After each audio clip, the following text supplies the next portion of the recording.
Hai sobat, apakah kalian pernah mendengar kalimat tentang saat ini kita tidak perlu berkeliling dunia untuk melihat dunia? Ya dong, dengan adanya teknologi seperti saat ini, kita bisa melihat negara-negara lain atau tempat-tempat lain hanya dari internet. Bahkan kalian juga bisa melihat video ini dimanapun kalian berada, meskipun kita tidak pernah kenal sebelumnya, bukan? Nah, itu adalah salah satu dampak dari globalisasi. Namun, apa itu globalisasi? Globalisasi menunjukkan dunia tanpa batas. Artinya, seluruh masyarakat di dunia ini saling terhubung antara satu dengan yang lainnya. Masyarakat di suatu negara dapat mengakses informasi dari negara lain tanpa harus datang secara langsung ke negara tersebut. Globalisasi berasal dari kata globe yang mengacu pada bola dunia dan berasal juga dari kata isasi yang artinya proses. Sehingga globalisasi adalah proses terjadinya interaksi ataupun menyatunya interaksi antar masyarakat di seluruh negara di dunia. Globalisasi dapat terjadi ketika masyarakat itu menjalin interaksi, komunikasi, dan pertukaran secara masif tanpa mengenal batas wilayah. Berdasarkan pengertian tadi, apakah kalian bisa memberikan contoh tentang fenomena globalisasi? Yap, benar sekali. Contohnya itu seperti kalian bisa melihat film dari luar negeri, atau kalian bisa membaca berita yang datang dari luar negeri, bahkan kalian juga bisa berbelanja di e-commerce yang mana barangnya juga bisa datang dari luar negeri. Nah, sekarang agar kalian mengetahui tentang globalisasi, kalian simak kasus berikut ini yuk.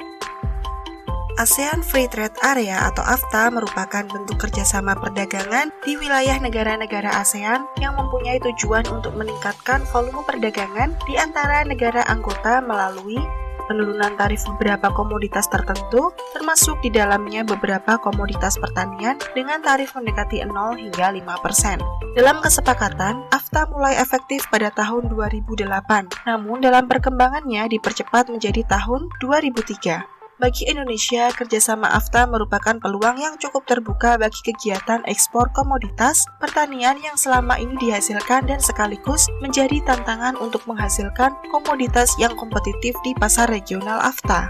Menurut kalian, apakah kasus tersebut merupakan salah satu contoh globalisasi? Dampak apa yang didapatkan dari adanya peristiwa tersebut? Coba kalian tuliskan analisismu di buku tulis atau kolom komentar di bawah ya.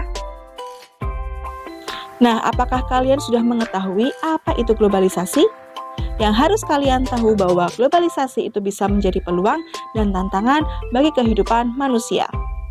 Globalisasi dapat memberikan kemudahan manusia untuk memenuhi kebutuhan, mengakses informasi, dan memasarkan hasil produksi secara global.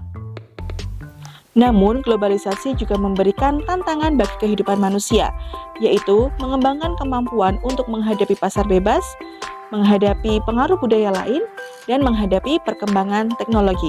Artinya, kita dituntut untuk siap dalam menghadapi apa yang terjadi di dunia ini. Jika kita tidak siap, maka akan ada dampak yang menanti. Globalisasi tidak selalu membawa dampak positif, tetapi juga berpotensi menimbulkan dampak negatif.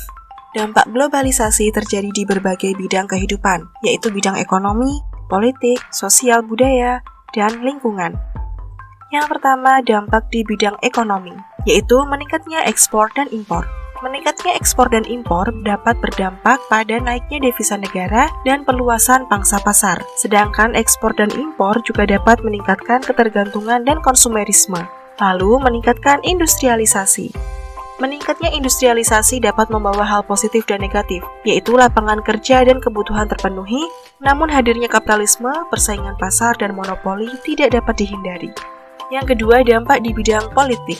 Dampak positifnya yaitu mempererat hubungan diplomatik, mendorong good governance, dan memelihara perdamaian dunia.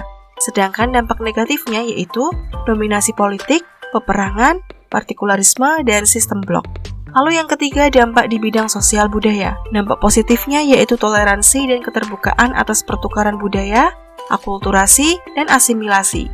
Lalu dampak negatifnya yaitu culture shock, culture like, dan etnosentrisme. Yang keempat yaitu dampak di bidang lingkungan. Dampak positifnya yaitu penghijauan, memelihara ekosistem, dan munculnya gerakan lingkungan. Sedangkan dampak negatifnya yaitu kerusakan lingkungan, bencana, dan kehilangan mata pencaharian. Setelah kalian mengetahui tentang dampak-dampak dari globalisasi, yang harus kalian tahu bahwa globalisasi seperti dua mata pisau. Artinya, globalisasi memiliki dampak positif, globalisasi juga memiliki dampak negatif. Lalu, bagaimana sikap kita dalam menyikapi adanya globalisasi? Apakah kalian termasuk dalam masyarakat yang mendukung globalisasi? Atau kalian termasuk dalam masyarakat yang tidak mendukung adanya globalisasi? Kalian tuliskan pendapatmu di kolom komentar. Kak Ella juga akan menuliskan pendapat Kak Ella di kolom deskripsi. Sampai jumpa.